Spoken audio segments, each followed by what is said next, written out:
Sorry.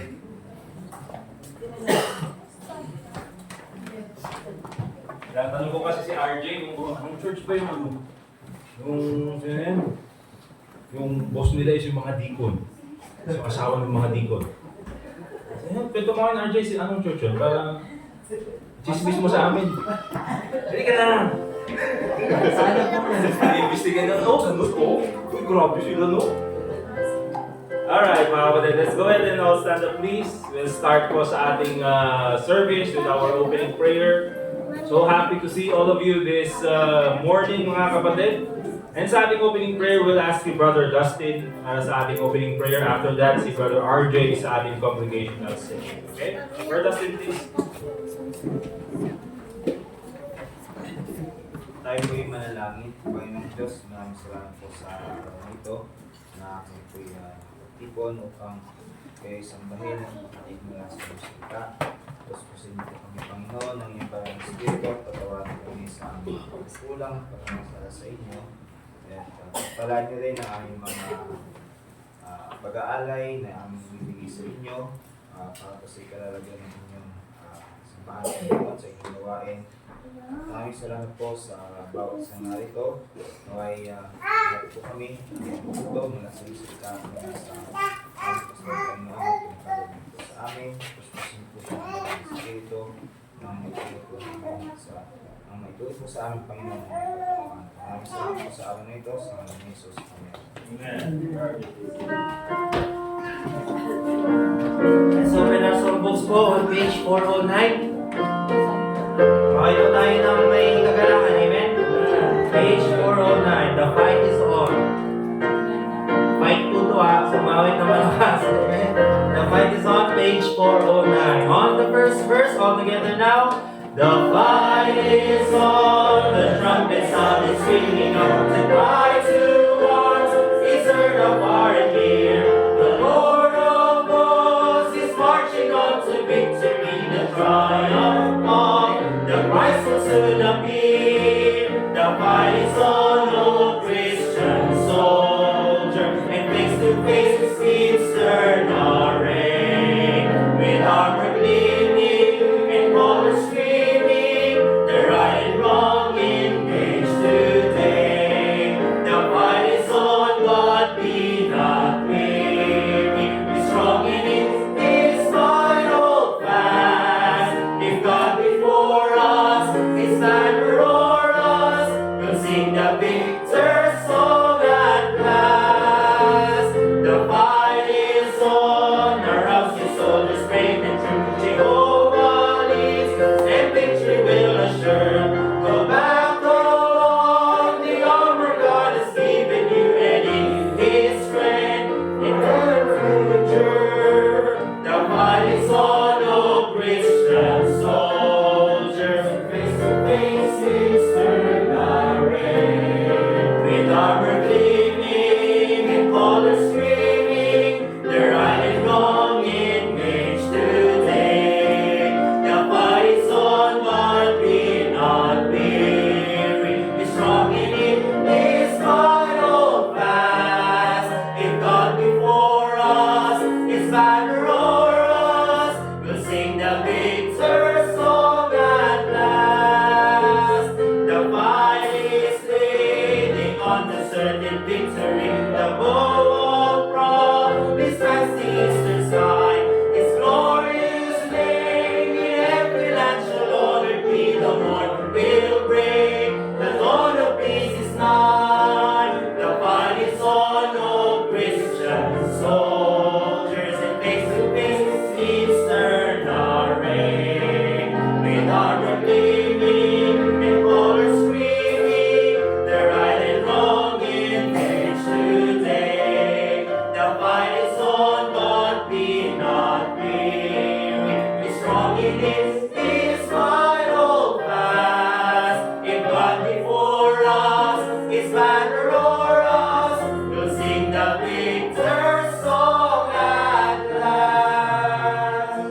minute mga kapatid. Let's sing the next page, page 410. Faith is the victory. Page 410.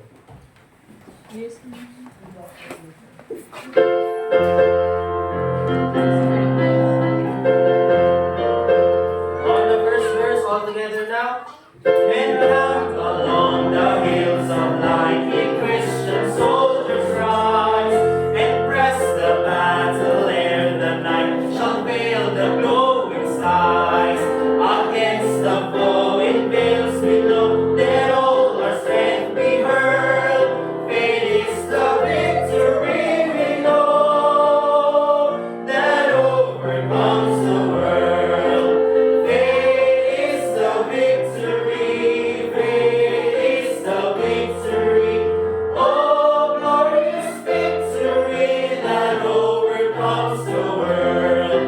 His banner over us, His love, our sword, the word of God. We tread the road, the saints above, with shouts of triumph trod. By faith they like a whirlwind spread, swept on o'er every field. The faith by which they conquer death is still our shining shield. Faith is the victory, faith is the victory. Oh, glorious victory that overcomes the world. On every hand a foe we find, drawn up in dread array. That sense of ease be left behind, and onward to the fray. Salvation's helmet on each head, with truth all girt about. The earth shall tremble in our tread, and echo with our shout. Faith is the victory, faith is the victory. Oh, glorious victory that overcomes the world. Last verse. To Him that overcomes the foe, white raiment shall begin. Before the angels He shall know, His name confessed in heaven. Then onward from the hills of light, our hearts with love aflame, will vanquish all the hosts of night. In Jesus' conquering name, faith is the victory, faith is the victory. Oh, glorious victory that overcomes the world. Amen. Thank you, Brother RJ. Are you happy this morning? Say amen. Alright, once again, good morning po sa bawat isa sa atin. Let's go ahead and tingnan po natin yung mga announcements natin for this month. Okay? So, unang-una mga kapatid, this coming May 25, next week na po yun, meron tayong guest speaker. Tulad po ng binanggit ko, si missionary Orlando Dapiawan, taga Trinidad. Okay? And sila ay buong pamilya naghahangad na makapunta ng Mongolia para i-share yung gospel. Katulad din yung missionary natin na dumating nung last Wednesday.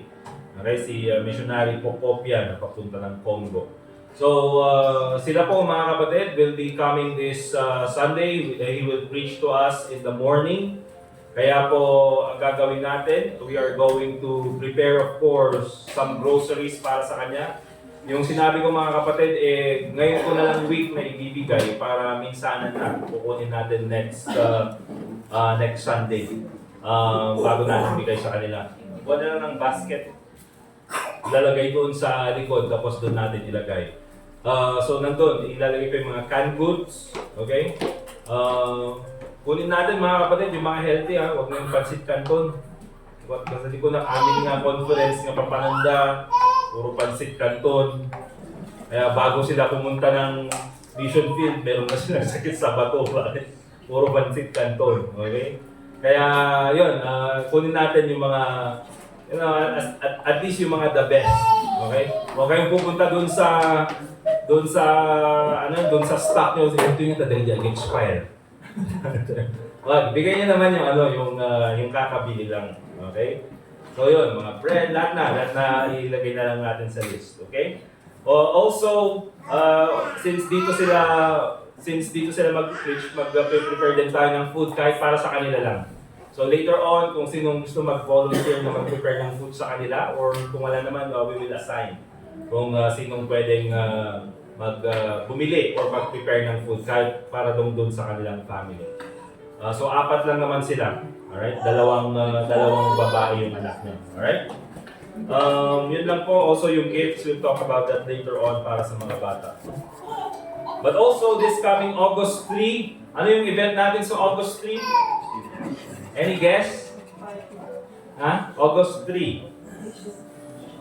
Meron ba? Missions Conference. Okay, August 3. Ang Christmas program. Ganda yung pa yun. Okay? Yun yung natin Missions Conference natin yon, Sunday morning. Meron ulit tayong guest speaker na galing sa La Union. He'll be preaching to us in the morning para sa church. And then sa afternoon, tatawagin natin yung mga ibang churches, yung mga ibang kaibigan natin na mga church, or even mga preachers, para masamahan tayo, okay? But yun po yung gagawin natin sa August 3. But definitely yung gagawin natin sa lunch is mag-potluck na lang tayo. Ang i-prepare na lang natin ng food is para dun sa speaker. Okay? And then mag-prepare na lang tayo ng merienda para sa mga mag-visit na mga churches. At least, mga pandesal lang. Hindi pa yung nagreklamo Anyway, yun po yung gagawin natin sa August 3. Okay? Yun lang naman mga kapatid. Okay. Also, nabigay na pala yung mga token para sa mga celebrants ng May. Pero meron yata tayong celebrant ngayon. Si Makisha, siya, di ba? This week, 15. Tapos si Jen, 17. Okay. O yan, kantahan na lang natin yan si Makisha kasi siya yung nandito. Alright, Makisha, nasaan ka? Makisha. Pakita kayo, naka-red siya. Kantahan natin na birthday song si Makisha. Happy birthday to you. Happy birthday to you. Happy birthday, happy birthday. Happy birthday to you. Happy birthday, Makisha. Thank you. Nag-attend ka dito. Balikan na sa nanay mo. Okay? JC. Alright, so also yung sa soul winning natin every Saturday, doon muna tayo sa Burnham sa Rose Garden. Thank you sa mga naki-join kahapon. Okay? Meron silang 12 na salvations. And thank you din kahit sira yung van, nakapunta pa rin yung karamihan sa atin. Yung van naman mga kapatid, backslider. But anyway, at least alam naman namin kung ano yung sakit. Hindi lang kaya ng mekaniko. Kailangan daw ng mas mataas na powers. Okay? But anyway mga kapatid, definitely magagamit pa natin yung van. Huwag kayong mag-alala. Alright? Kailangan mag-i-kilo tayo niya. Duty tayo. Nagnusan tayo diyan. Alright, so yun lang naman po mga announcements natin. We'll have one more song. After that, dadako na tayo sa ating preaching. Okay? Brother RJ, please. 411 mga kapatid, hold the fort, page 411.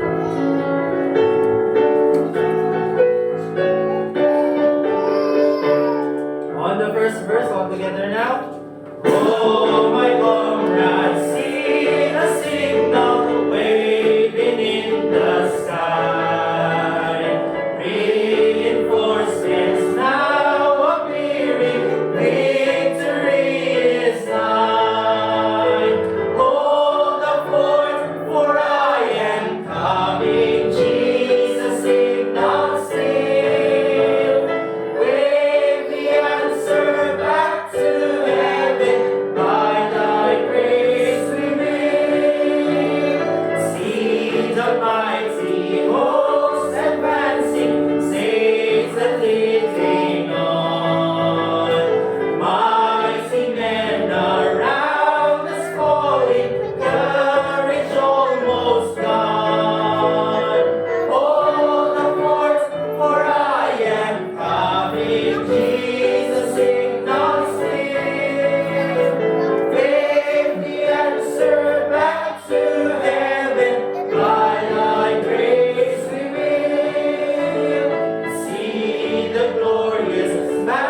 sa atin.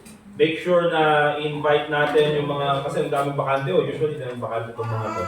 So yung mga kakilala natin na na nag-attend dito sa church na hindi natin nakikita, let's remind them na mag-attend ulit. Okay? Para tuloy-tuloy yung kanilang, yung kanilang pag-grow dito sa ating church. Amen? And definitely, mag-invite din kayo dito sa church. Para mas maganda yung problema na kumbira, wala ng space. Diba? Kesa naman magpro-problema tayong sinuupo. So mas maganda mga kapatid na mas marami tayo, mas maraming may dagdag dito sa ating church. Definitely, hindi po yan kaya ng isang tao. Kaya tulungan po yung church. Amen? Amen po ba mga kapatid? Tinulong tayo ng gimbita, tagiti ka kapsat, o tagiti ka gayong, tagiti ka aruba, nga agad tayo dito church tayo. Kung meron kang kakilala dito sa Gibraltar na pwedeng puntahan, sabihin nyo para pupuntahan natin. Okay? At bagay dapat tayo pagsasauan niya. Kung tayo share the gospel. Sasauan. But anyway, let's open our Bibles please to Hebrews chapter 10. Verse 24 and 25. Ito po mga kapatid ay nakita natin last Sunday in our lesson about Phoebe. A commendable church member. Okay? So she's a commendable church member.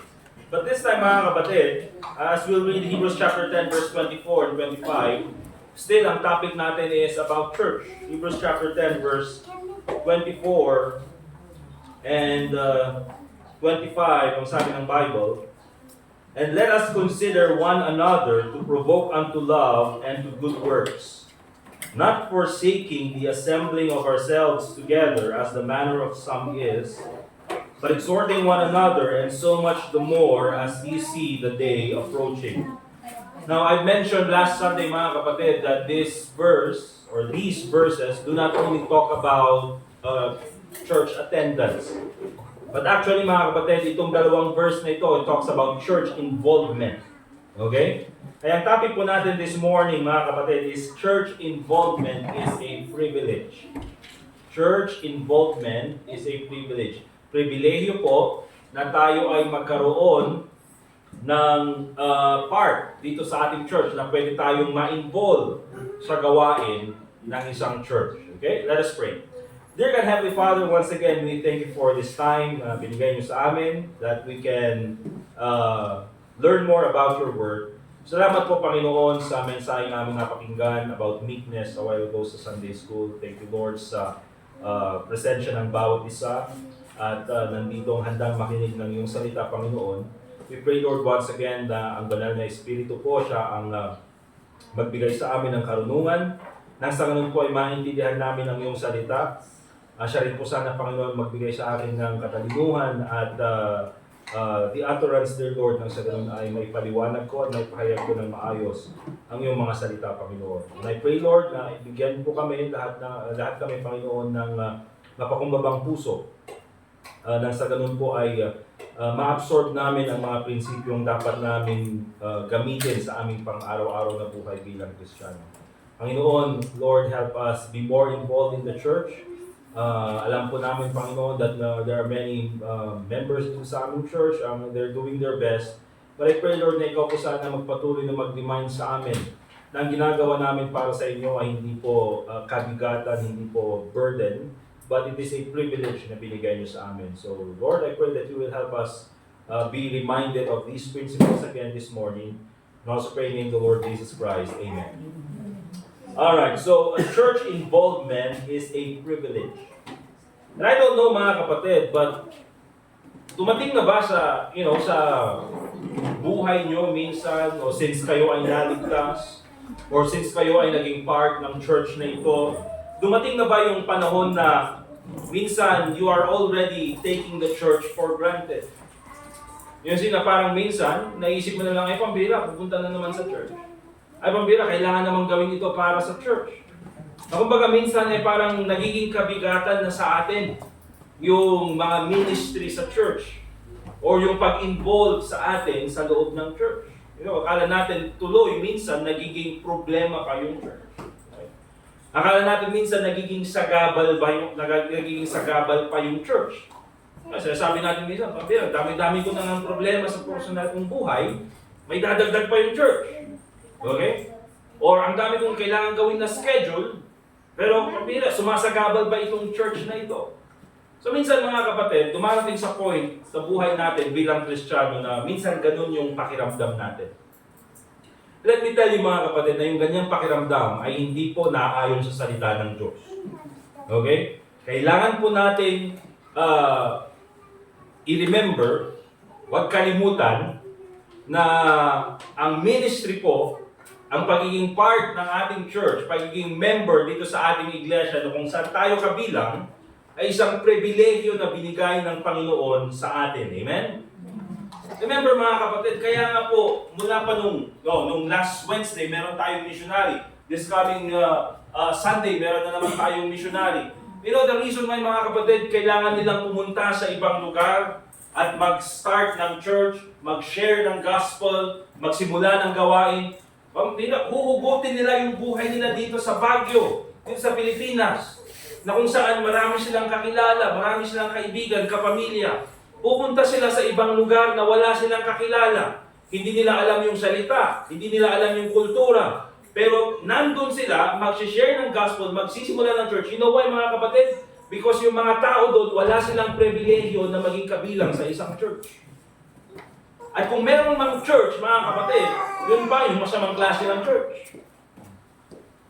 So, dito sa Baguio, for example, napakaraming church.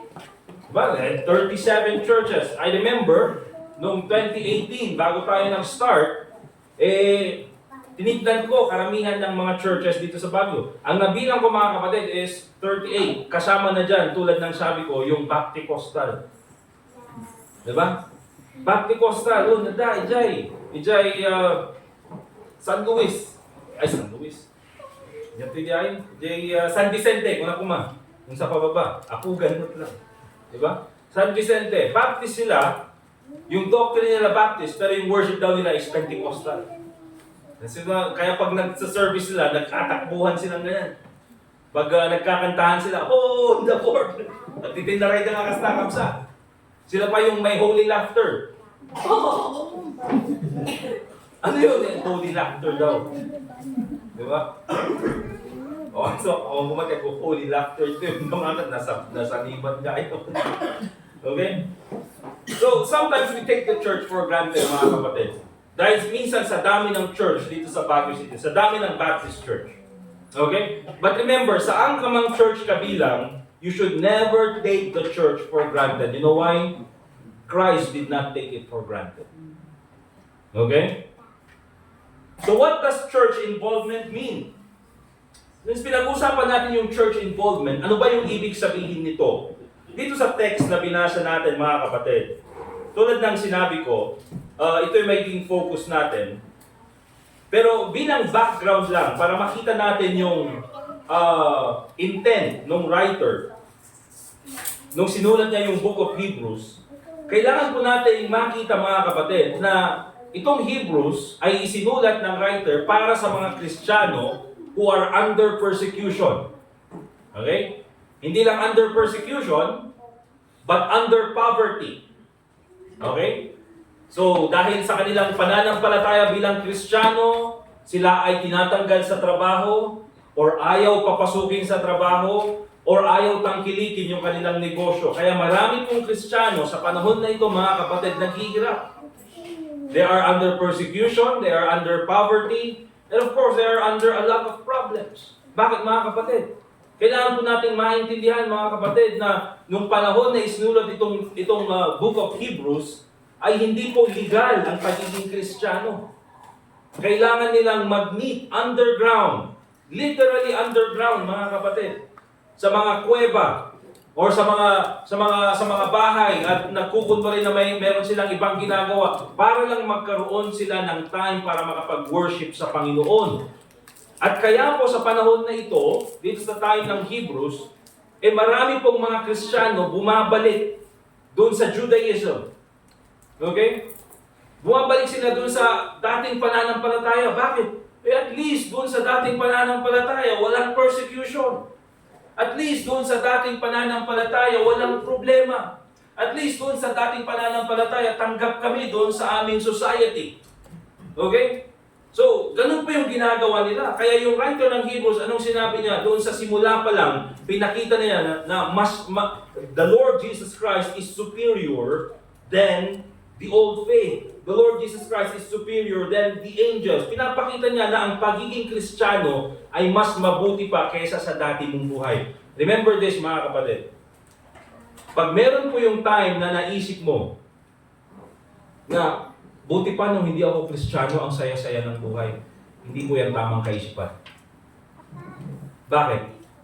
Kasi nung hindi ka pa Kristiyano, nung hindi ka pa nanampalataya kay Kristo bilang tagapagligtas, miserable ang buhay, papunta ka ng impyerno. At least sabihin na natin ngayon, mga kapatid, na mula nung ako'y naging mananampalataya, mula nung ako'y naging Kristiyano, may persecution, maraming problema, gusto kong maging tapat sa Panginoon. Pero ang dami pa rin mga pagsubok na dumarating sa buhay ko. Pero at least, mga kapatid, pagdating ng eternity, you will be in heaven with the Lord Jesus Christ. Diba? Kaya huwag niyo pong sabihin, mga kapatid, na mas mabuti pang balik na lang ako sa dati kong buhay. Remember, mga kapatid, yung dati mong buhay, wala kang purpose sa dati mong buhay. But now that you have the Lord Jesus Christ, now you have a reason for it. Okay? And so, sinulat ito nung writer ng Hebrews, na kahit na sila ay persecuted, anong sinabi niya? And let us consider one another to provoke unto love and to good works. Diba? Diretso pa rin tayo. Isipin natin yung bawat isa, magkaroon tayo ng concern. Consider. Magkaroon tayo ng care. At i-encourage natin ang bawat isa that we would love one another and to good works. Gumawa tayo ng tama. Not forsaking the assembling of ourselves together. Patuloy lang na pumunta sa church. Okay? As the matter of some is.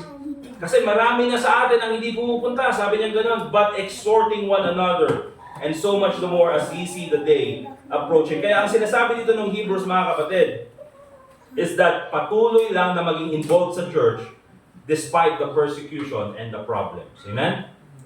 Kaya hindi po rason, mga kapatid, na porque may problema sa buhay or may persecution, titigil na sa church. Okay?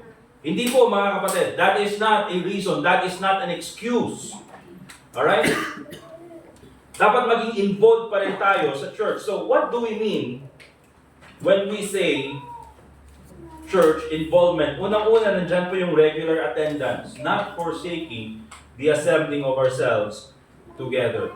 Pag sinabi natin regular attendance, being faithfully present sa mga church services every week. Amen? Kasali na po dyan yung Sunday school, kasali na po dyan, mga kapatid, yung ating worship service, yung afternoon service, at kung meron pang mga special service na kailangan nating puntahan, let us do our best to attend church regularly. Amen?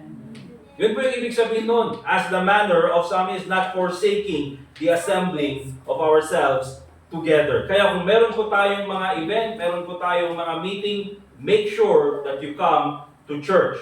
Regardless sa kung anong problema or kung meron man tayong persecution na pinagdaraanan.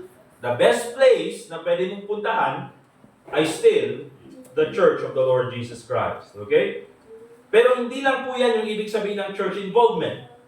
Kasi tulad ng sabi ko, minsan binabasa natin yung Hebrews 10:25. Kaya akala natin that is only talking about church attendance. No, mga kapatid. Again, it's talking about church involvement. And church attendance is only an aspect of church involvement. Okay? Secondly, mga kapatid, is nandyan din yung active participation. Okay? So pag sinabi natin church involvement, hindi lang mag-a-attend ka, dito na ako Yan. Diyan na ako. Dito na ako, present. Alam naman natin kung high school tayo. Mangga, paspasa mga ag-eskwela, apaya. Magpa-check the attendance. Diba? Magpapacheck ng attendance. Tapos pagka na-check na yung attendance, anong gagawin? Diba? Mag-escape na kasi na-check na yung attendance Kaya anong ginawa nila nung panahon namin? Every subject mag-check na ng attendance. Diba? Kasi mayroong magano na estudyante noon, check lang ng attendance, makita ka lang ng teacher, okay na. Okay? And minsan nadadala yan sa church. Basta magpa-check lang tayo ng attendance. Makita lang tayo ng picture na andun na tayo okay na. As if, mga kapatid, ako lang ang nakakakita. Hindi ko man makita lahat. But remember this, ang Panginoon nakikita niya lahat. At hindi niya lang nakikita yung attendance mo, nakikita niya rin yung puso mo. Okay? Kaya kahit na sabihin mong andito ka, pero andito ka lang para, dito na ako ka-attendance ha. But church involvement means you have to participate.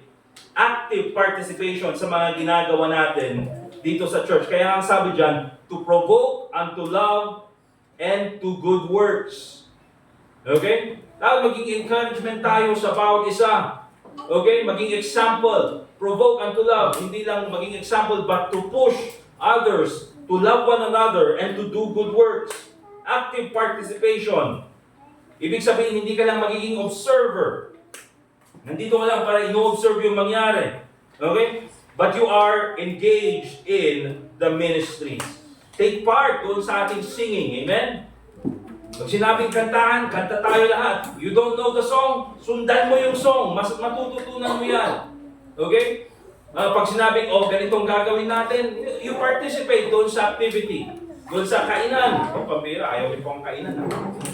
Last Wednesday, mga kapatid, nakita nyo naman, tig-isa kaming box ng pizza. Diba? Tig-isa kaming box ng pizza. Kaya mamaya, may nagdala pa ako ng pizza. Galing sa Wednesday. Di ba? Mga kapatid, kung mas marami tayo, mabilis sanang naubos yun. Okay? But hindi lang yan. Then ibig sabihin ng active participation. Hindi ka lang pumunta dito para magpa-check ng attendance. Or para umupo sa gilid. Or para sabihin na, at least nag-attend na ako. But you are here to participate sa mga activities ng church. Singing, prayer, teaching, okay? Pagsasabi ng amen, participation po yan. Amen? Okay? Kaya ang sinasabi ng iba, kung hindi kayo mag-amen, magiging 2 oras ng service. Pero hindi lang yan, mga kapatid. When we say church involvement, it also means serving and helping. Okay? Hindi ka lang magpa-participate, but you will also be here to serve others. You will also be here to help others. Kaya ang sabi dyan, mga kapatid, dun sa verse 25, but exhorting one another. Okay? I-encourage natin ang bawat isa. Remember, mga kapatid, intindihin po natin ito. Anumang problema meron ka, remember this, hindi lang ikaw ang may problema. Nawatan niyo, Kapsan? Amen ba, mga kapatid? Naintindihan niyo ba yun? Sabihin na natin may problema ka at mabigat yung problema mo. Meron ding mga ibang members ng church ang may problema. Okay? At kahit yung preacher, mga kapatid, may problema. May inisip nyo, yung preacher, walang problema. May problema din yan. Diba? Problema ko ngayon yung van. Maraming problema, mga kapatid. Amin tayo at ang problema, amin tayo at idadagsan tayo. That's why when you come here, mga kapatid, first of all, expect to be encouraged. But also, be an encouragement. Amen? Punta ka dito, ma-encourage ka with the Word of God, with the help of the Holy Spirit. Makinig ka sa salita ng Diyos. But remember this, pagkapunta ka dito, you also do your best to be an encouragement to others. At diba, pag nakita nila na, buti pa ito, si Sis, ang daming nagdadaan ng problema, pero siya, nagiging encouragement sa iba. Ano magiging labas nun? Still, they will be encouraged because of you. Mabuti pa itong kapatid na ito, ang dami pinagdadaanan sa problema, pero nag-a-attend pa rin sa church. Then you are an encouragement. Okay? Kaya pag sinabi natin church involvement, mga kapatid, nandyan na po, regular attendance, active participation, and serving and helping one another. Amen? Lahat po tayo kaya natin gawin yan. We can be involved in our church. Lahat po tayo ay binigyan ng Panginoon ng pagkakataon na maging kabahagi dito sa ating church. Alam niyo po, mga kapatid, dito sa Hebrews chapter, or dito sa the book of Hebrews, dito sa book of Acts, sabihin na lang natin, yung mga sinaunang Kristiyano, sila po, mga kapatid, tulad ng sabi ko, illegal po yung kanilang ginagawa. Okay? Illegal. Ibig sabihin, any time of the day, or any time of the service na sila ay nagtipon, pwedeng pumasok yung mga Roman soldiers at huliin yung bawat isa sa kanila. Okay? At pwedeng itapon sa kulungan, or worse, bigyan ng death penalty. Okay? Kasi nga, illegal yung kanilang ginagawa. It is against the law. But still, kung titignan nyo yung the book of Acts, mga kapatid, sila pa rin ay patuloy na nagtitipon. Sila pa rin ay patuloy na involved sa gawain. Sila pa rin ay patuloy na nagbibigay sa missions. Sila pa rin ay patuloy na nagdarasal. They are still sending missionaries into different places. You know why, mga kapatid? Church involvement is a privilege. Okay? Sa panahon natin, mga kapatid, marami pong mga churches sa panahon natin ngayon, napakaganda ng kanilang mga facilities. Meron silang mga very comfortable seats. At least sa atin, mga kapatid, kahit na modo black yan, komportable pa rin yan. Yung church doon sa Ambagyo na sinusuportahan natin, yung kila Pastor Chris, ang upuan nila doon, mga kapatid, yung tabla lang. Diba? Yun, illegal din yun. Kung sa illegal lagi. Diba? Pero at least, ganun lang, mga kapatid. Walang sandalan. Okay? And then, parang pinagtagpi-tagpinyero lang yung kanilang meeting place. But still, pumupunta pa rin yung mga Kristiyano para manambahan sa Panginoon. During this time, mga kapatid, in the book of Acts, hindi po nagkalat ang church. Okay? Hindi po katulad ng Baguio City na sabi natin, 37 Baptist churches. Doon po sa panahon nila, mga kapatid, ay 1, 2, 3 church sa isang malaking syudad. Doon nga sa Jerusalem, may isang church lang.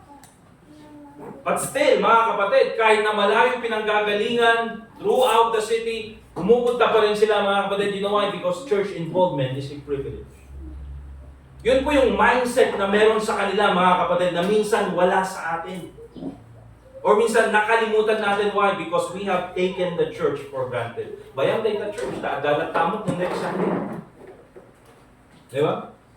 Bayang day the church, maawatan mo't niya ako Diyos. Well, minsan, ganun yung sinasabi na, maintindihan naman ng Panginoon, pero minsan hindi natin iniintindi ang Panginoon. Diba? Kaya tayong, bayang dat mo, maawatan dak niya ako Diyos. Yung uray maminsan, nantayo pa'y pinanunod. No, inya nga tati, marigna niya ako Diyos. If I take for granted the church of the Lord Jesus Christ, na kung saan inalay ng Panginoon ang kanyang dugo para sa iglesia na ito. We take it for granted, mga kapatid. Okay? So, let's take a look at some, this ating third section, understanding the privilege of church involvement. Para mas lalo pa natin maintindihan kung bakit pribilegyo ito. Para mas makita natin, mga kapatid, yung puso ng Panginoon. Kung ano bang sinasabi niya sa kanyang salita patungkol sa pagiging miyembro or pagiging kabahagi ng isang iglesia. Tingnan po natin yung Ephesians chapter 2, verse 19.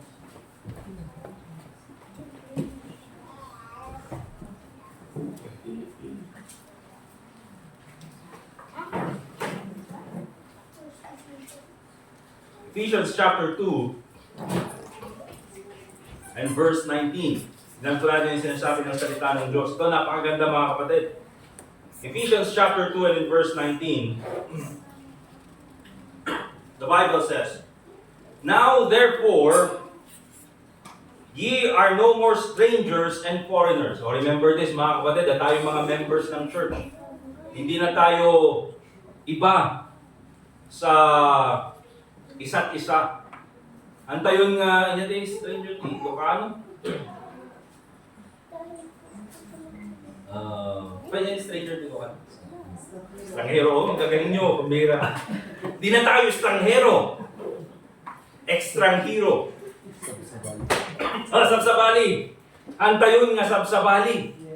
Diba na makitang nga barbaro, or minsan, kahit dun sa barangay nyo minsan, nakita kang tao na bago, uy, mas ganda, sabsabali na ito. Matito ay sidgan, sabsabali. Or minsan, no, Ilocano, di ba? Minsan nahihiya tayo, minsan ayaw nating i-approach, apaya. Basta sabsabali pa lang. Yung United Bible, now we are no more sabsabali. Ang kayon nga sabsabali. We are no more strangers. Kaya intindihin niyo ito mga kapatid, tayo mga members ng church. Baka naman, minsan, hindi niyo pa kilala o hindi niyo pa alam yung mga pangalan ng mga members ng church. Oh. Alam niyo bang pangalan nito, mga kapatid? Ito, nandito sa harapan. Anong pangalan niya? Pakisigaw? Oh. Alam ko sasabihin niyo, Derek. Hindi yan si Derek. Si Boy Abunda. Pagupit eh. O ito, kilala niyo to, sigurado, di ba? O, ang pangalan niya si si Dico, di ba? Ilang taon na si Kuya RJ? 35, oh, galing nyo. Di ba? Ilang taon ka na RJ? 25. O baka hanggang ngayon mga kapatid, hindi nyo alam ha, si Joni tsaka si Sis JC, hindi yan mag-ina. Sino kayong nanay? Bahala kayo. Baka hanggang natatan nyo pa yan mo ha. Agkabsat na ita. Agkabsat. Diba? So dapat alam nyo na. O ito, si Leia, bakit hindi nyo pa alam kung taga saan sila? Tagay na Dagitoy. Pangasinan. Ang layo ng biyahe nila, oh. Diba? Yung Tagaytada, Pugis.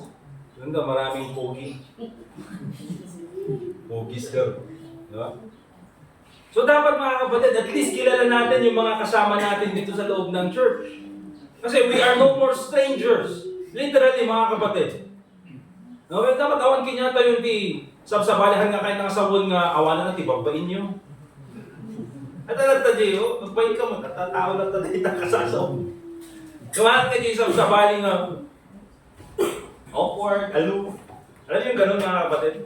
Dapat at least tayo magkakakilala tayo dito sa church natin. Amen? Alam mo parang ano nga tayo eh. Alam mo parang klase ng high school? Parang section ng high school. Parang yun tayo dito. Di ba? So dapat at least tayo magkakilala. Alam natin mga kapatid kung sino-sino yung bawat isa. We are no more strangers and foreigners. Pero sabi ng Bible, but fellow citizens with the saints. Tayo mga mananampalataya. Ano sabi nito mga kapatid? Napakaganda. And of the household of God. Kasali sa pamilya ng Panginoon. Amen? Minsan mga kapatid, minsan talaga ayaw kong ginagamit yung illustration na the church is a family. Also, although the church truly is a family, sabi nga yan sa Bible mga kapatid. Ayaw ko lang masyadong ginagamit. I would rather use that the church is the body of Christ. Mas gusto mong illustration yun. Pero sa Bible mga kapatid, tayong mga mananampalataya, especially tayong mga members ng church, kasi ang kausap ni Paul dito is the church in Ephesus. Sabi niya ganyan, we are all part of the family of God. Nung tayo ay nanampalataya kay Kristo bilang tagapagligtas, tayo na ay naging parte ng pamilya ng Panginoon. How much more tayo na members ng church? We are already, mga kapatid, a family of God. Anong ibig sabihin niyan? Being a part of a church means you have spiritual support.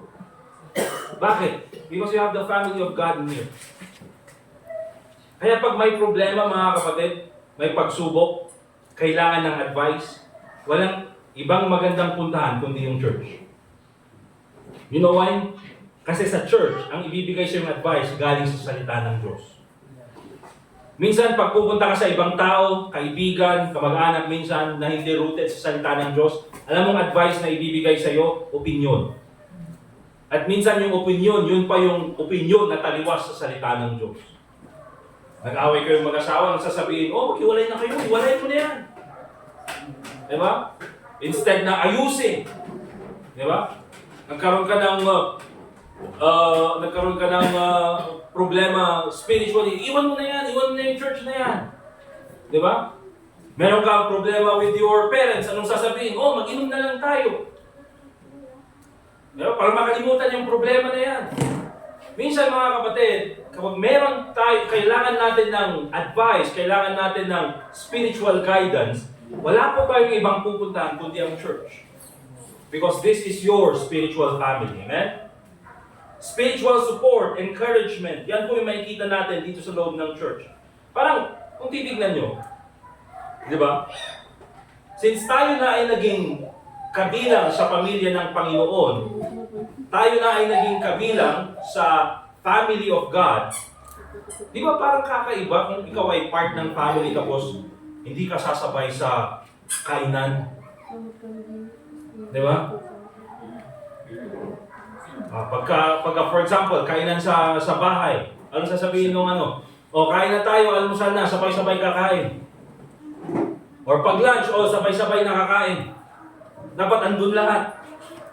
Bakit? Kasi minsan, yun na lang yung time na nagkakaroon ng, ng fellowship yung buong pamilya. Sa harap ng kapagkainan. Busy sa trabaho, busy sa school, busy sa kung ano mang kailangan gawin. So at least, doon sa kainan, doon na lang nakikita-kita. Okay? Kaya karamihan sa mga families, mga kapatid, they are expected to be there with their family. Okay? Imagine mga kapatid, part ka ng family, hindi ka nakikisabay sa kainan, hindi ka nakikisabay sa activity, o punta tayo sa beach. Ano sasabihin ko? Ayokong sumama. Ano sasabihin nito? Killjoy naman nito.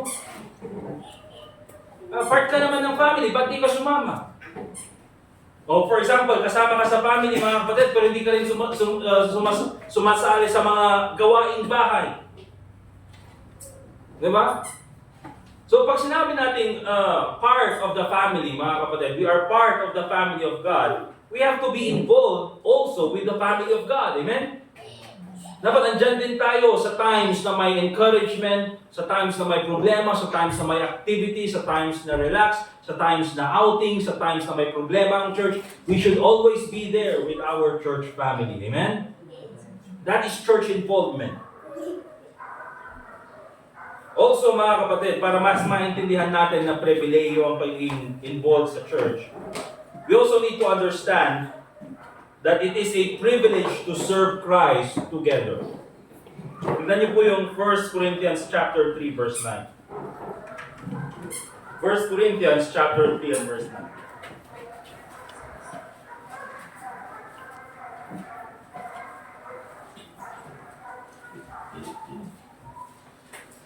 Sabi ng Bible in 1 Corinthians chapter 3 verse 9.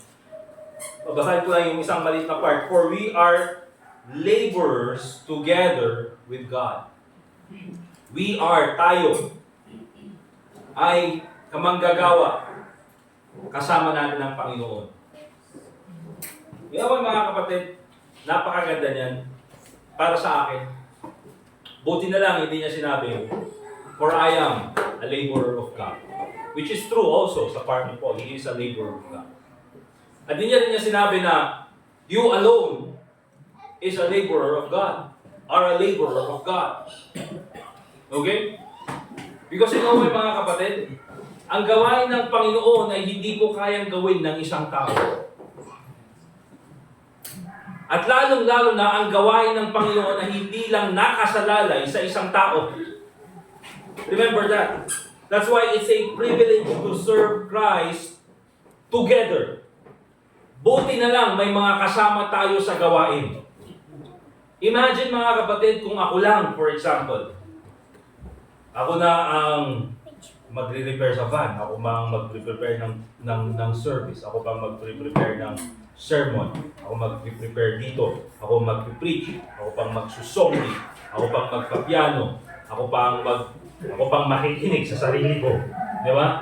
Ako pang mag-prepare ng food. Ako pang magtatawag. Ako pa lahat. Ako pang magsa-Sunday school. Mga kapatid, mapagtita ka. Di ba? Makita yun ni Pastor, alam kung pangalan dyan. Alam mo yung Pastor natin. Di ba? Abay, napagtitan. O imagine kung kayo din lang. Imagine kung kayo din lang. O, di ba? O imagine sa bahay, ikaw lahat. O yan, relate tayo. Siya kumanin, siya nagluto, siya kaginaw, di ba?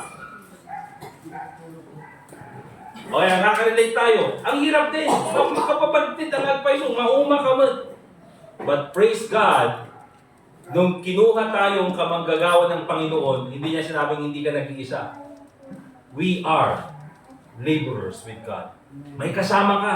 Mga kapatid, nakaka-encourage pag may kasama ka sa trabaho. Di ba? Eh, naalala ko nung bata ko, nung electrician si Papa nun. Pag may kailangan gawin, si Katita ka flashlight.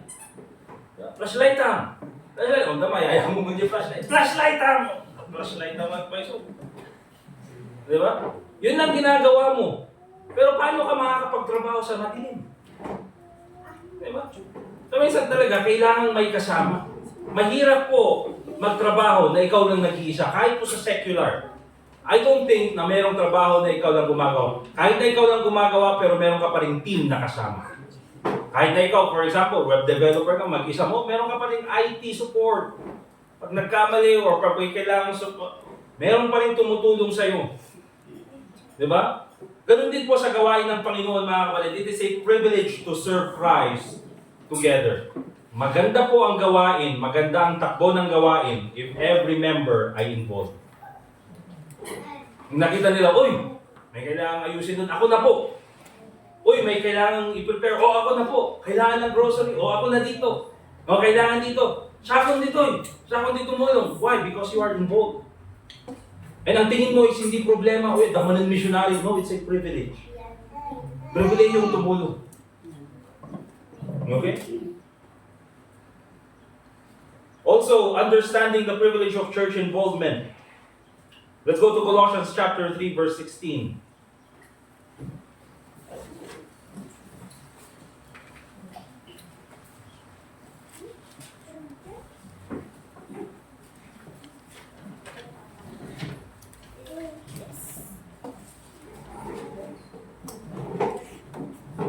Colossians 3:16, ang sabi ng Bible, let the word of Christ dwell in you richly in all wisdom, teaching and admonishing one another in psalms and hymns and spiritual songs, singing with grace in your hearts to the Lord. Pribilegyo, mga kapatid, it's a privilege to worship and grow together. It's a privilege to worship and grow together.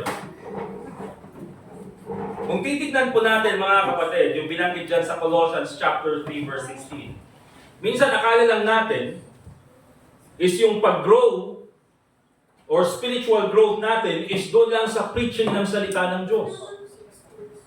Mga kapatid, hindi po. Okay? Ang growth din, mga kapatid, ay nakikita sa mga songs na kinakanta natin. Kaya anong sabi dyan? Diba? Let the word of Christ dwell in you richly in all wisdom, teaching and admonishing. O nandyan. Pag tinuturo yung salita ng Diyos, nag-grow ka. It dwells in you richly. The word of God dwells in you richly. Pero hindi lang yan. Admonishing one another in psalms and hymns and spiritual songs. Kaya, pag pupunta tayo sa church, mga kapatid, ang kinakanta natin mga spiritual songs. Wala po tayong pupunta dito. Ito yung special number ni church. Yung special number mo, achy breaky heart. Awan natin. Well, ganda, achy breaky heart. Hindi yan nakakatulong. Mga kapatid, wala yan ituturo about sa salita ng Diyos. Pero for example, yung mga kinakanta natin, hold the fort. Diba? Ano ibig sabihin ng hold the fort? Yan po, mga kapatid, ay patungkol sa muling pagbabalik ng ating Panginoong Hesukristo. Di ba? Na andyan na yung persecution, andyan na yung napakatinding persecution sa mga Kristiyano, andyan na, mga kapatid, yung napakahirap na buhay, at marami ng Kristiyano, mga kapatid, ang talagang nahihirapan, pero ang sabi ng kanta, hold the fort, the Lord Jesus Christ is coming. Jesus signals still, dyan lang kayo, just continue, endure to the end, yung sinasabi ni Jesus Christ. Akala natin, hold the fort, aguray ka lang. Actually, aguray ka lang, wala ni Jesus Christ. Hold the fort, for I am coming, Jesus signals still. Di ba? The fight is on. Antayin natin yun, the fight is on. Ang tinataas, so ano malpas na rin yung apaan tayo ang amin. Hindi po mga kapatid, that is talking about spiritual warfare. Okay? Sound the battle cry, ganyan din po. Stand up for Jesus. You see? Kaya po, yung worship natin ay hindi po basta-basta yung mga congregational singing. Remember that. Ang worship po starts sa opening prayer. Amen? Nagsimula dyan. Hindi po, oy, punta na tayo kasi preaching na. No, mga kapatid. Ang start po ng service ay mula po sa opening prayer. Sa mga kanta, that's already a part of worship. Okay? So we should not take it for granted. It is a privilege to worship and grow together. The more you worship, mga kapatid, mas lalo kang nagiging malapit sa Panginoon.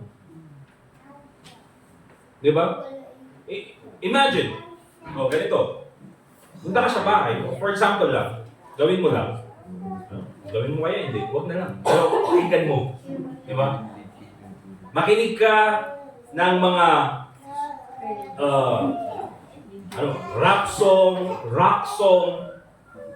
Lagay mo dun sa Spotify mo, pakinggan mo lahat. Pakinggan mo ng 1, 2, 3 oras. After mong pakinggan yun, mga kapatid, do you think you will feel spiritual or you will feel worldly?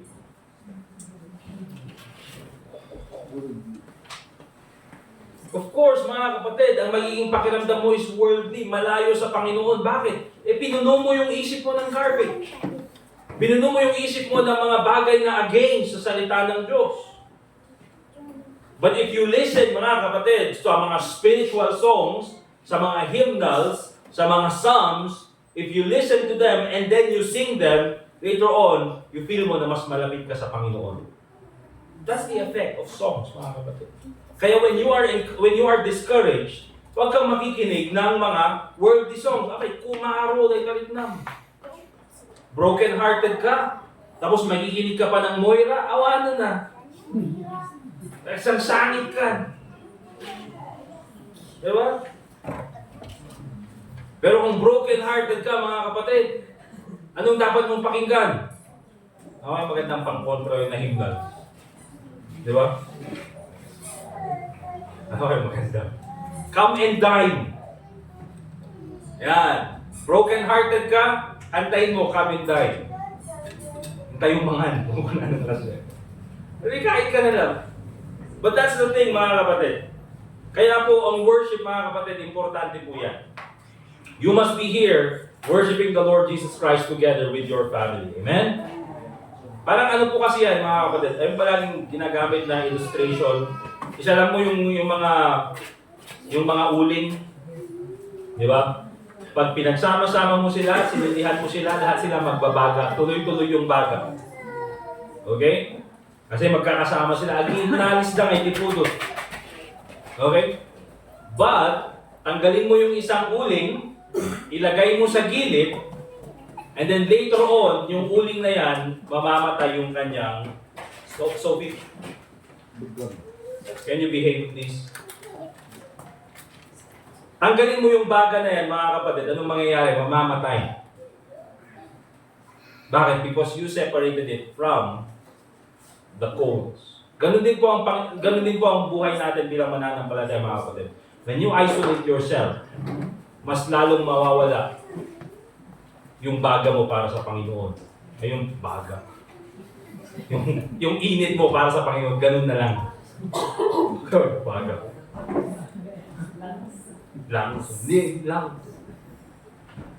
But that's the thing, mga kapatid. So, nakita natin that it's a privilege to be involved at church. So, how can we honor this privilege? Anong gagawin natin so that we can honor this privilege? Let's go back doon sa ating main verse sa Hebrews chapter 10, verse 24 and 25. Ang kailangan nating unang gawin, mga kapatid, is commit yourself faithfully to the church, to your church. Yung lesson natin last Sunday, di ba, si Phoebe, a servant of the church at Cenchrea. She was faithful to her own church. Hebrews chapter 10, verse 24 and 25. The Bible says, again, and let us consider one another to provoke unto love and to good works, not forsaking the assembling of ourselves together as the manner of some is, but exhorting one another, and so much the more as ye see the day approaching. Mga kapatid, right now, ito po yung oras, ito po yung tamang panahon for you to make a commitment that church involvement is essential, not optional. Amen ba mga kapatid? Ang pagiging involved sa church ay hindi ito optional. Okay lang kung hindi, okay lang kung oo. Ang pagiging involved sa church, mga kapatid, ay importante. It is a part of our life. Hindi ko alam mga kapatid kung ngayon nakikets nyo na tayo bilang members ng church, nag-a-attend tayo din sa church. You know why mga kapatid? It's not just a routine. Nag-a-attend tayo din sa church. You know why? Because church is already a part of our life. And later on, it goes to the point, mga kapatid, that church is our life. Diba? Dito na lalaki yung mga anak natin. Dito na tayo tatanda. Okay? Dito na natin titignan yung mga next na generation. Diba? Lord willing, later on, mga kapatid, habang kaya pa akong mag-officiate nung kasal ng mga young people na andito. Diba? Sis JC, officiate ko yung mga kasal. Diba? Hanggang sa funeral. Diba? Kasi dito na tayo sa church na ito. Nakamusyak pa lang mag-officiate yung funeral ko. But yun yung kailangan natin makita mga kapatid. Church is already a part of our life. Kaya whether you like it or not, remember this mga kapatid, you should already be involved. Kaya ngayon pa lang, make a commitment that you will involve yourself in the church. However, let me just make this thought so that makita talaga natin. Remember this mga kapatid, it's important to make the right commitment when it comes to church involvement. It's important to make the right commitment when it comes to church involvement. Remember this mga kapatid ang right commitment is to be involved with the church regarding of the outcome or regardless of the outcome. Anong ibig sabihin nun? Kasi meron po mga members, mga kapatid, or may mga Kristiyano, they are going to be involved in the church as long as i-bless ako ng Panginoon. Naintindihan niyo mga kapatid? Magiging involved ako sa church as long as blessing ng church sa akin. Magiging involved ako sa church as long as i-recognize ako ng picture. Magiging involved ako sa church as long as ma-recognize ako ng church. Kasi mga kapatid, that is not the right kind of commitment. Pag sinabi natin commitment in church involvement, you will be involved in the ministries of the church. You will be involved in the church regardless of the outcome. May recognition man o wala, be involved. May problema or wala, be involved. May problema sa church or wala, be involved. I-bless ka man ng Panginoon or hindi mga kapatid, but I'm sure i-bless ka ng Panginoon, be involved. Amen? That's the right kind of commitment. Mali po yung commitment na, sige, mag-i-involve ako sa church as long as my blessing. Marami pong Kristiyano ganyan yung kanilang kaisipan. And you know what? It creates shallow Christianity. Mababaw na Kristyanismo. Bakit? Kasi mga kapatid, yung kanilang Kristyanismo ay nakabase sa resulta. Kung walang resulta, alis agad. Kung walang resulta, wala na agad. Bakit? It's shallow Christianity. Katulad ng mga Hebrews dun sa wilderness, mga kapatid. Susunod kami as long as, kailangan namin ng ganito. Pag wala, complain. Kailangan namin ng ganito. And then kung wala, complain. Ang ginawa ng Panginoon, pinatay ng Panginoon. Bakit? Mababaw yung kanilang pananampalataya.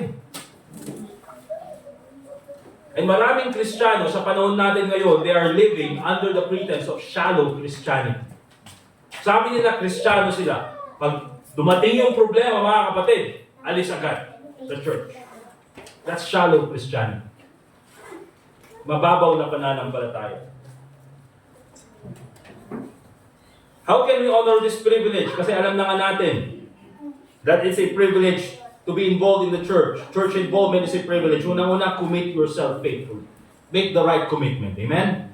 Ito po yung oras that you should make a commitment that being involved in the church is not optional, but it is essential. Amen? How can we honor this privilege? Use your gifts and talents. Use your gifts and talents. Wala akong gift, wala akong talent, wala akong abilidad. I don't think so, mga kapatid. Look at 1 Peter chapter 4, verse 10. Look at 1 Peter chapter 4, verse 10.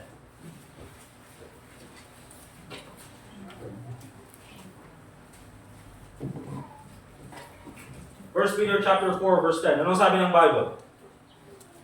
As every man hath received the gift. Okay? Lahat po tayo, mga kapatid, may regalo. Lahat po tayo ay may mga abilidad na binigay ang Panginoon. Ang sabi ng Bible, even so, minister the same one to another. Now, binigyan ka ng gift, again, hindi para sa sarili mo. Ginamit ko itong illustration last Sunday. Binigyan ka ng Panginoon ng abilidad, hindi lang para sa sarili mo. For instance, binigyan ka ng Panginoon ng magandang boses so that you can be a blessing sa mga ibang tao na nakikinig sa iyo, sa iyong pagkanta. Naintindihan mga kapatid? Kaya kung meron kang boses, marunong kang kumanta, mga kapatid. Let me just mention also na lahat po tayo ay marunong kumanta. Amen? Nga lang, hindi lahat ay magaling kumanta. Yun. Diba? Karamihan sa atin may background sa video game. Minsan, meron pa kayong nag-ringtone noon sa mga Harley ka ba yun? Tan tan tan tan tan tan tan. Yun yung ringtone niya. Pero syempre, nagkikinig ako oy, halata mo kasi may sa video, okay? Nagtinginan natin sila sa Beneco. Tan tan tan tan tan tan tan. Yun yung parang nanalo sa video, okay? Okay? But here's the thing, mga kapatid, lahat po tayo may abilidad. Lahat tayo, sabi nga ng Bible, every man has received the gift. Tayo po ay binigyan ng Panginoon, ng Holy Spirit. Ay, yung Holy Spirit na yun, mga kapatid, yan yung nagbibigay sa atin ng ability to do things. Okay? Meron kang, binigyan ka ng Panginoon ng boses na maganda so that you can sing dito sa church and be an encouragement to others. Kaya kung marunong kang kumanta, magaling kang kumanta, gamitin mo para sa Panginoon. Amen? Bigyan ka ng Panginoon ng talino para mag-aral at magturo ng salita ng Diyos. Hindi niya lang yan binigay sa'yo para ikaw ay maging sikat or ikaw ay gawin mong pagkakitaan para sa sarili mo. Binigay ng Panginoon sa'yo so that you can help others grow in the faith. Okay? Binigyan ka ng Panginoon ng talento para magturo sa mga bata. Sino tuturuan mo? Sarili mo? Hindi ka naman bata.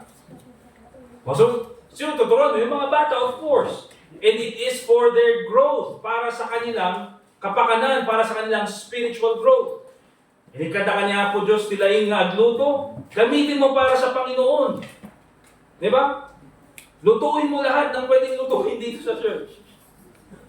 Magkakala, gumamela, o hindi na pwede,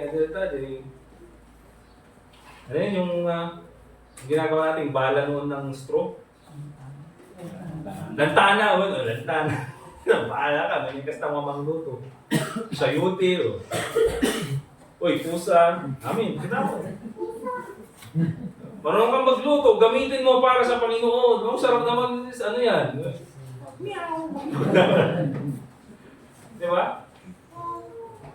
Marunong kang maglinis. Lahat naman tayo alam maglinis. Sumama ka, makipaglinis ka dito sa church.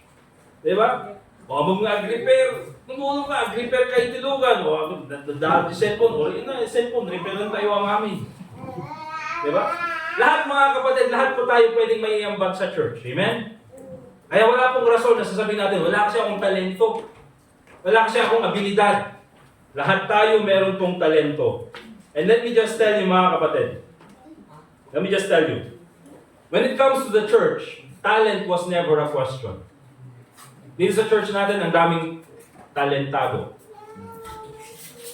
Marami po tayo dito na may talento. Okay? Huwag na yung ano. Iba yung sitado. Pero tayo dito, may talento talaga. It's never a question about talent. You know what mga kapatid? It's always a question about availability. Bakit? Lahat tayo may talento. Ang problema minsan mga kapatid, hindi tayo available. We're not available for the work of God. Hindi tayo available para sa ministry. May talento tayo mga kapatid. Pwede natin gawin.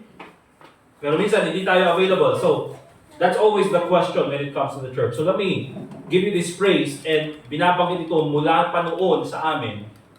Availability is the best ability. Amen? Kahit na sabihin mo, wala akong talento, hindi ako magaling. But if you're available, gagamitin ka ng Panginoon. Naintindihan?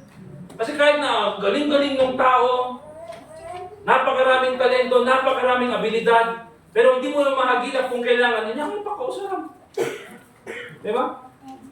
Pero kahit na walang talento yung tao, sabihin na natin, limitado yung kanyang kaalaman, limitado yung kanyang mga abilidad, pero andyan siya at willing na tumulong, yan ang pwedeng gamitin ng Panginoon. Availability is still the best ability. And of course, how are we going to honor this privilege? Kasi alam na nga natin that church involvement is a privilege.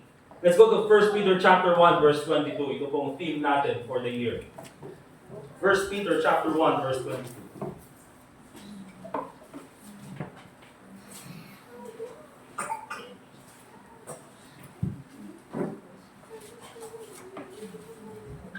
First Peter chapter 1 verse 22. Sabi ng Bible,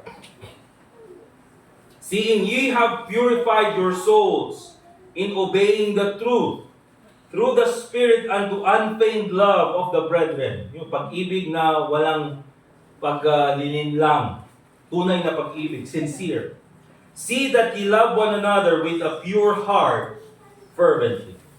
How do we honor the truth that church involvement is a privilege? Ito kailangan natin gawin mga kapatid. Develop love and care for the church. Develop love and care for the church. Let me ask you this, mga kapatid. Do you love the church? Say amen. Amen. Kasi pag sinabi natin church, mga kapatid, it's not talking about the building, hindi po yung mga facilities. Pag sinabi natin church, ay yung mga tao dito sa loob ng church. Kaya pag sinabi mong, do you love the church, you're talking about the people inside the church. Do you care for the church? You're talking about the people inside the church. Okay? Marami pong pwedeng,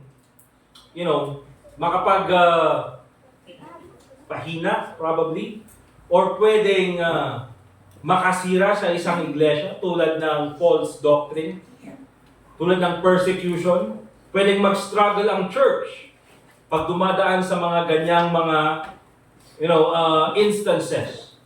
Pero ang nakakasira talaga, tunay na nakakapatay sa isang church,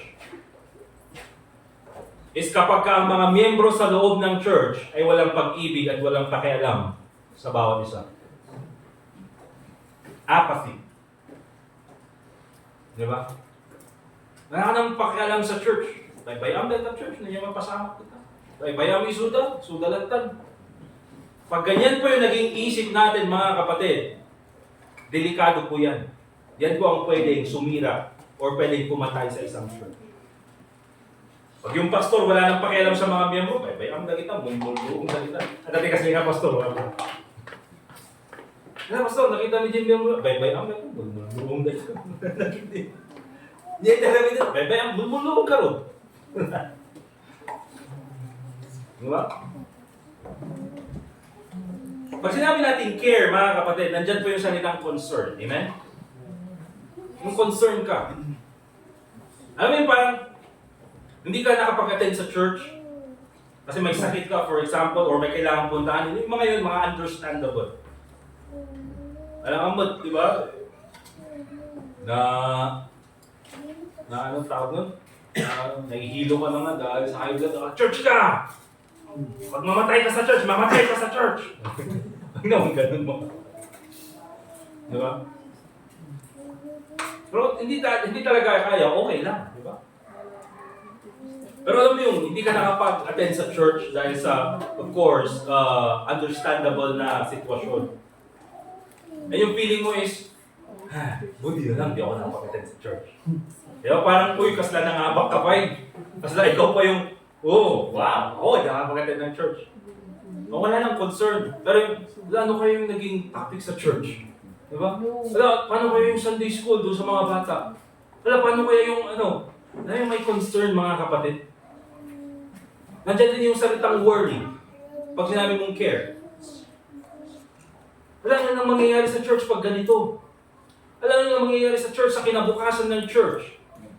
Maganda yun mga kapatid kasi at least yung mga members sa church iniisip or merong concern at meron talagang care para sa church. Kaysa naman sa hindi mo maawan di church, di maawan. Diba? Kung mapukaw di church, di mapukaw. Walang pakialam mga kapatid. That's why it's very important sa mga members. Develop love and care for the church. Isipin mo naman, paano din kaya ang church? Diba?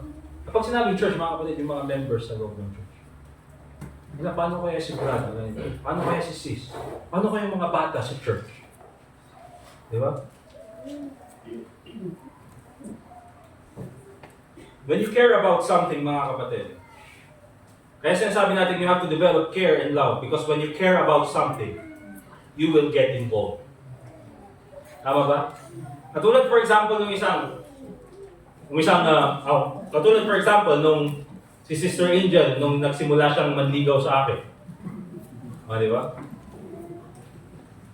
Talagang nag-develop siya ng care, meron siyang concern. Di ba? Bakit? May care siya eh. Ala, kumain na kaya. Kaya alam mo yung text naman, kain ka na. Kumain ka na. Pinapalikan ko yung mga namin, tapos pinapakita ko sa kanya na,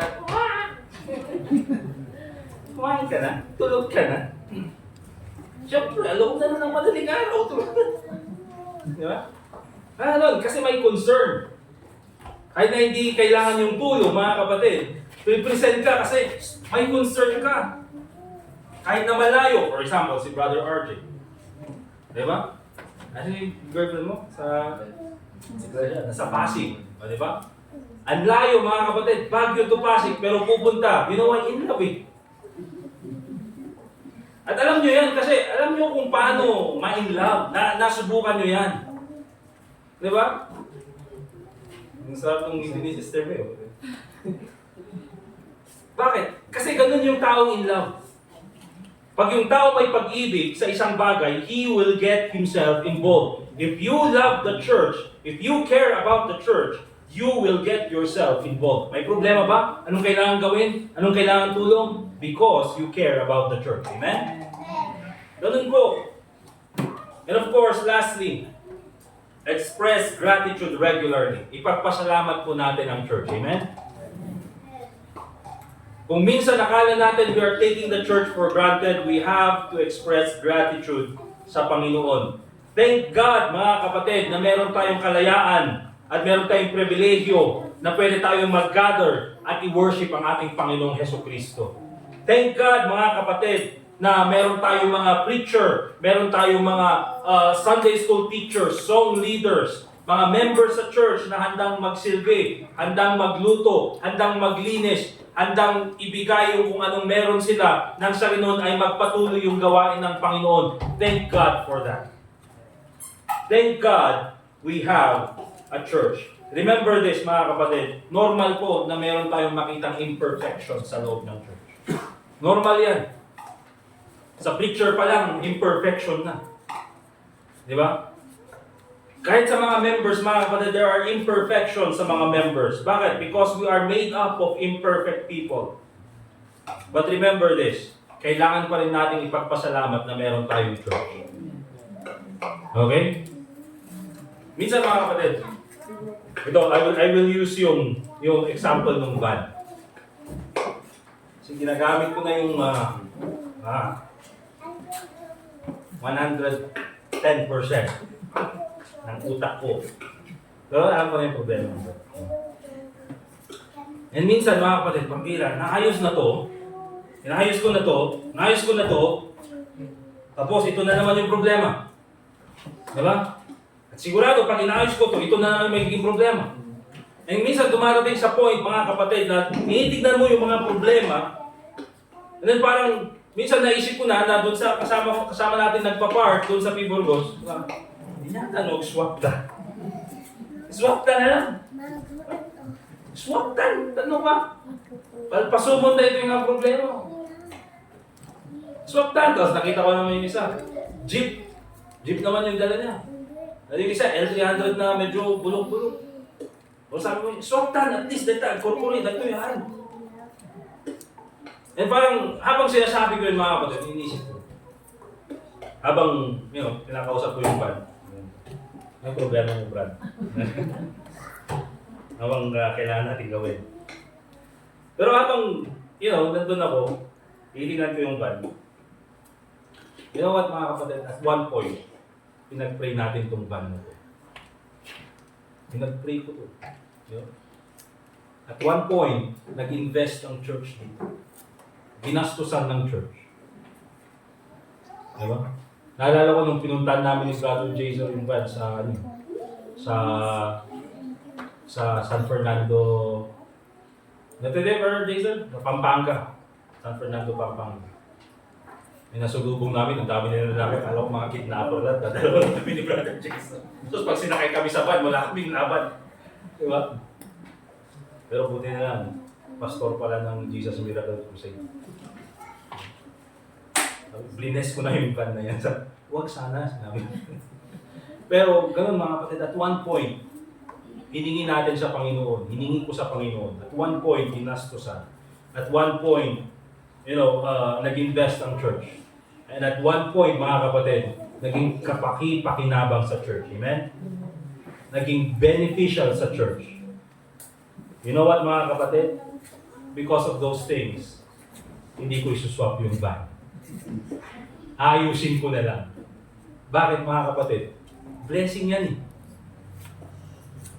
Binigay yan ng Panginoon. Bakit ko ipagpapalit? Ang gawin ko na lang, ayusin, alagaan. Pag may problema, ayusin ulit, alagaan. You know why? Blessing ng Panginoon. Amen? Ganun din po ang church. May makita kang mali sa church. May makita kang pagkakamali ng ibang member sa church. It's not a reason na bayaan mo na yung church. Mga kapatid, blessing ang maging involved sa church. Kung may problema, ayusin, magpatuloy sa church. Ayusin, magpatuloy sa church. You know why? Because the church is the blessing of God. Amen? Kaya we should never take for granted the church. Let me end with this verse, Ephesians chapter 5, verse 25. The Bible says, "Husbands, love your wives, even as Christ also loved the church and gave himself for it." When it comes to church involvement, mga kapatid, wala na pong mas hihigit pa sa involvement na ginawa ng ating Panginoong Jesucristo. He gave himself for the church. Ngayong oras na ito, why don't you make a commitment also to give your time, to give your talent, to give your abilities, make a commitment to be involved in the church. Amen? Let us pray. Dear God, Heavenly Father, muli po sa oras na ito, Panginoon, nagpapasalamat kami sa iyong pag-ibig sa amin. Lord, thank you for giving us a church. Thank you, Lord, na meron po kaming institusyon na pwedeng puntahan sa mga panahon, Panginoon, na meron kaming mga problema, meron kaming mga kabigatan sa buhay, pagsubok sa buhay. At thank you, Lord, na binigyan mo kami ng mga kasamahan na naging kapamilya na namin, spiritual family. Lord, I pray kung meron man po yung mga panahon na kami ay inisip namin, we have taken the church for granted. Panginoon, please forgive us sa ganong kaisipan. But sa oras na ito, Panginoon, Lord, please help us make a commitment ng pagiging involved po sa church ay hindi lang ito optional, but it is actually essential. It is already our life, Panginoon. Tulungan mo po kami na maging involved sa ministry ng church. Gawin mo po kaming blessing sa bawat isa. I pray, Lord, na hindi lang po kami nandito para makatanggap ng blessing, spiritual blessing, but also kami ay maging blessing din sa iba. Lord, please continue to bless the church. Help us grow more. Help us preach the gospel more. Help us reach more people with the influence na binigay mo sa amin. Panginoon, patuloy mo pong gamitin ang church na ito na maging blessing sa amin, sa aming mga pamilya, at lalong-lalo na po, Panginoon, sa community dito sa Gibraltar. Panginoon, salamat po sa iyong pag-ibig sa amin, and also pray in the Lord Jesus Christ. Let's continue to pray, mga kapatid. And I'm sure na marami sa inyo hindi nyo palagi ginagawa. But may I ask you to come to the front and manalangin, make a commitment to continue to involve yourself dito sa church. Hindi po masama manalangin. You can come here in front and make a commitment. Sabihin mo sa Panginoon, I will do my best and involve myself in the ministry. It is a privilege, mga kapatid, not a burden. Tulad po ng ginawa ng Panginoon, He gave His life para po sa church. Kaya gawin natin ang best natin na mas mapabuti pa at mas marami pang marating ang ating church. Let us pray.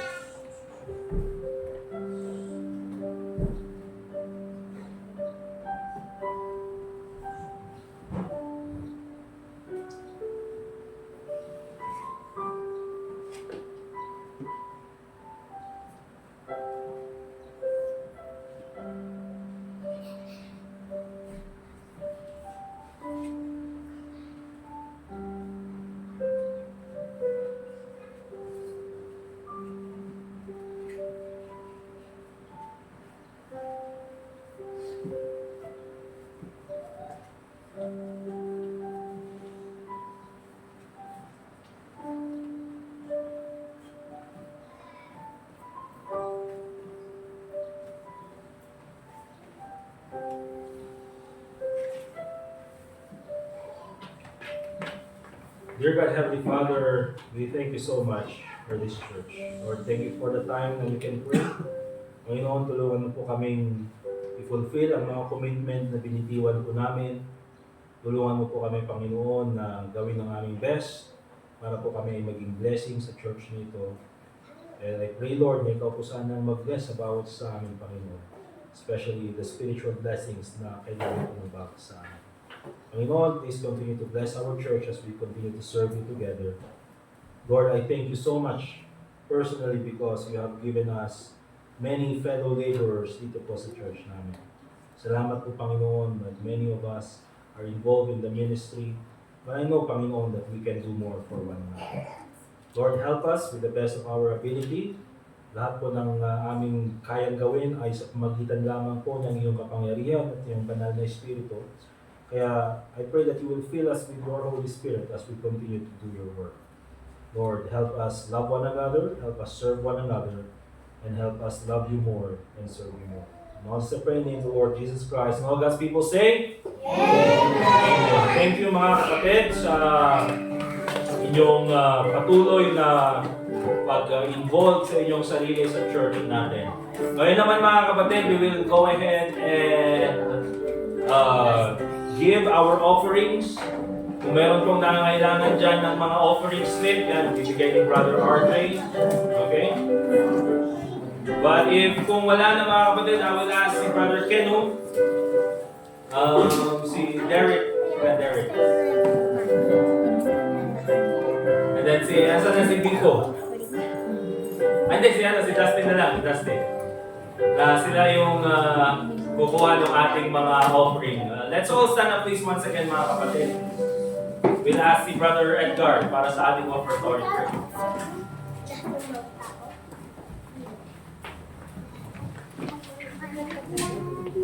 Dear Lord, salamat sa muli sa opportunity na kami po ay makapag-guys. Ngayon po ay sa itong work namin, the Ministry of Giving. We pray that bless each and everyone. And kami po ay we will have the ability to give, and for those na wala pa pong magbibigay, and bless them more. Kami po ay may working sila sa giving ministry. And all this we pray in Jesus' name. Amen. Amen.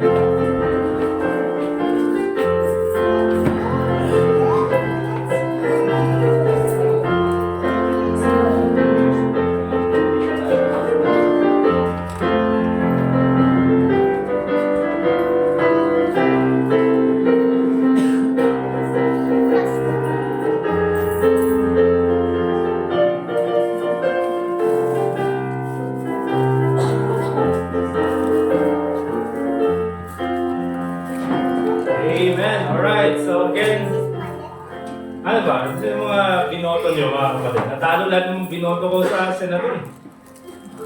Natalo si Willie. Natalo si, sino pa? Billy.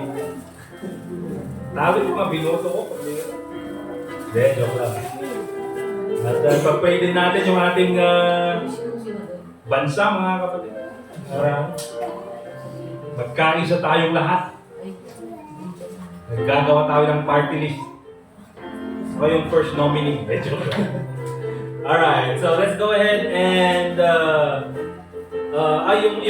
ano ko pala, i-sabihin ko din, i-remind ko yung announcement ha. So next Sunday, maglalagay tayo dyan ng basket. Dyan natin ilalagay yung mga grocery na bibilhin natin. I-itemize ko na lang doon sa group chat. Canned goods, and then ang tawag doon yung mga ano pa?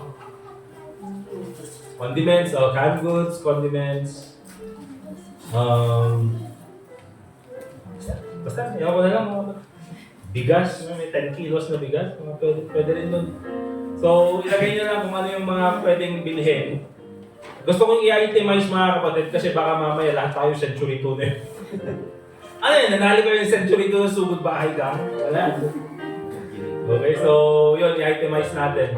And of course, later on, i-ask ko kung sino yung mga pwedeng mag-prepare ng food para sa guest speaker natin sa kanyang family.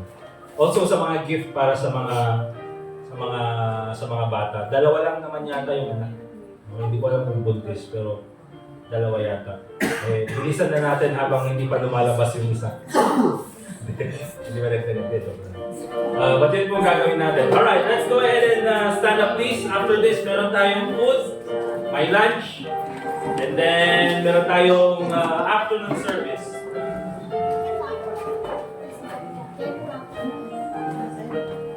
Oh, okay. Last song number 412, Onward Christian Soldier.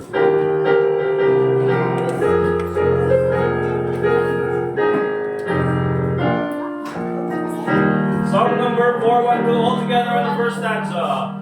Onward Christian Soldier.